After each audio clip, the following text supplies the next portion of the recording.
ये नबी पाक की आल की मोहब्बत ईमान की अलामत है। बेटा उमर फारूक रदी अल्लाह ताला अन्हु का है, आम नहीं है, वो भी सहाबी रसूल है, सहाबी रसूल है। बाहर किसी मामले में तकरार हो गई इमाम हुसैन के साथ, वो हजरत अली के बेटे, ये हजरत उमर के बेटे। आपको ऐसा लगता हो तो सुनो, हजरत उमर तो खिलाफत पर थे, हजरत अली नहीं थे उस वक्त। हो सकता है छोटी उम्र में कुछ बहस हो गई, बहस होने के बाद ये तकरार हुई तो इमाम हुसैन ने अब्दुल्ला बिन उमर, हजरत उमर के बेटे को सिर्फ इतना कहा, तुम मेरे से क्या बहस कर रहे हो, तुम्हारा बाप मेरे नाना का गुलाम है, तुम्हारा बाप मेरे नाना का गुलाम है। हजरत उमर के बेटे को यह बात लगी कि कैसे मुझे ये टॉन्ट, कैसे मुझे ये ताना। दौड़ करके आए हजरत उमर के पास, कहा बाबा आज अली के बेटे हुसैन ने क्या कहा पता? कहा क्या कहा बेटा?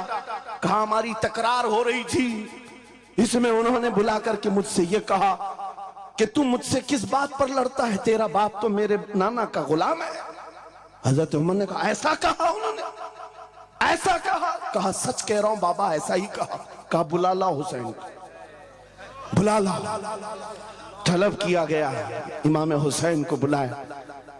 बेटा हजरत उमर का, हो सकता है उस वक्त उनको ये ख्याल हो कि शायद जज्र तौबीक हो जाए, डांट डपट हो जाए। हजरत उमर आते हैं, कहते हैं ए हुसैन इब्ने अली, ये मेरा बेटा जो कह रहा है क्या ये बात सच है? क्या आपने इसको ऐसा कहा कि तेरा बाप मेरे नाना का गुलाम है? इमाम हुसैन ने कहा हाँ सच बोलता हूं, हाँ मैंने कहा। कहा कह के बताओ कैसे कहा, कह के बताओ कैसे कहा? कहा मैंने इनसे कहा तेरा बाप मेरे नाना का गुलाम। हजरत उमर ने कहा और एक बार कहो, फिर कहा और एक बार कहो। उसके बाद उमर इब्ने खत्ताब की आंखों से आंसू निकले। कहा अपने बेटे को क्या बेहतरीन तकरार करके आया है, ये हुसैन यहां गवाही दे रहे हैं, कल क़यामत के दिन ये इतना कह दे मेरी जिंदगी वसूल है।